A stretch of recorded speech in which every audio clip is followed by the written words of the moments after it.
Donc, la première chose, c'est naturellement la CMDB. Donc, c'est quoi la CMDB? Souvent, les clients nous demandent qu'est-ce que ça veut dire. CMDB, c'est Configuration Management Database. Donc, en français, c'est la base de données de gestion de configuration. Pourquoi je vous parle de ça? Parce que naturellement, l'inventaire fait partie de la CMDB dans ces deux, on va le voir tantôt, mais la CMDB, c'est beaucoup plus qu'une gestion d'inventaire pour nous dans ces deux.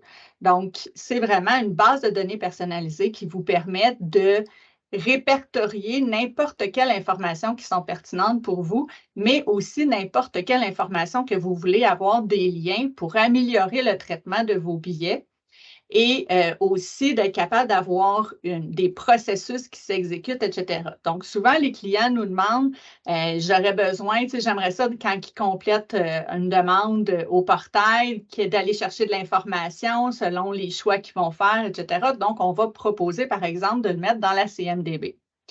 Donc, c'est beaucoup plus, comme je vous disais, que la gestion d'inventaire. C'est aussi dans ces deux, tous les articles de base de connaissances. Je vais donner des exemples tantôt. Donc, c'est vraiment ce qu'on reconnaît au niveau de la CMDB. Les rôles-clés de la CMDB, bien, naturellement, c'est d'enregistrer les actifs. Comme Mathieu le disait, les actifs, ce n'est pas nécessairement que des actifs matériel physique. On parle aussi des logiciels, on parle des licences, des contrats de support, etc. Donc, il y a beaucoup d'informations qu'on va considérer dans les actifs. Les actifs, dans ces deux, ce que vous allez entendre, c'est les CI. Donc, c'est les configurations item qu'on va pouvoir venir définir les informations qu'on veut avoir à l'intérieur de chacune des catégories qu'on veut avoir. Je vais reparler tantôt de la structure, qu'est-ce qui est important de mettre en place. Donc, sachez que dans la CMDB, on retrouve une structure, mais on retrouve les éléments de notre inventaire et nos actifs que vous allez pouvoir définir ce que vous voulez. Donc, outre du matériel, on voit souvent beaucoup plus, tu sais, c'est plus facile à conceptualiser que j'ai besoin d'avoir un ordinateur, les informations que j'ai besoin d'avoir, je peux avoir tous mes logiciels, etc., mes projecteurs, mais on est capable d'aller beaucoup plus loin que ça aussi. Donc, je vous donne un exemple. Bien encadrer l'arrivée des employés, ça a été une demande qui a été extrêmement populaire dans les dernières années, je vous dirais surtout depuis la COVID.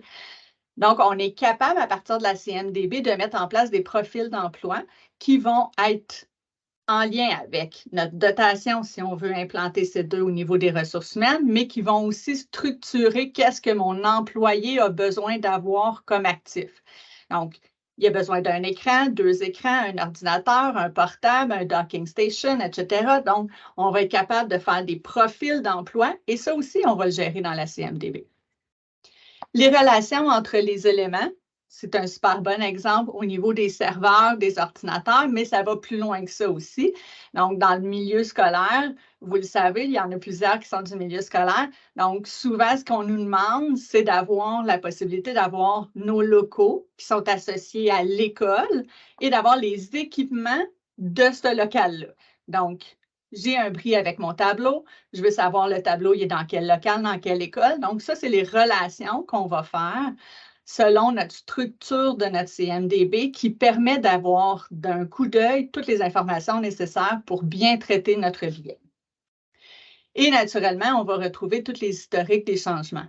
Donc, lorsqu'on lit la CMDB avec les demandes, on va pouvoir sélectionner notre équipement et chaque équipement, chaque billet va être mis en historique dans le CI pour savoir chaque fois que j'ai eu un billet sur cet élément-là. Ce qui nous permet aussi, après, de sortir des statistiques, de sortir des rapports, etc. Donc, on est capable d'avoir tout cet historique-là. Outre l'historique des demandes reliées à mon CI comme tel, on va aussi retrouver l'historique des changements apportés dans le CI. Donc, quand est-ce qu'on a augmenté nos licences? Quand est-ce qu'on a changé la date de fin de support, etc. Donc, il y a une section qui est réservée à l'historique des changements. Si on va un peu plus loin, on est aussi capable de mettre en place des demandes de réservation.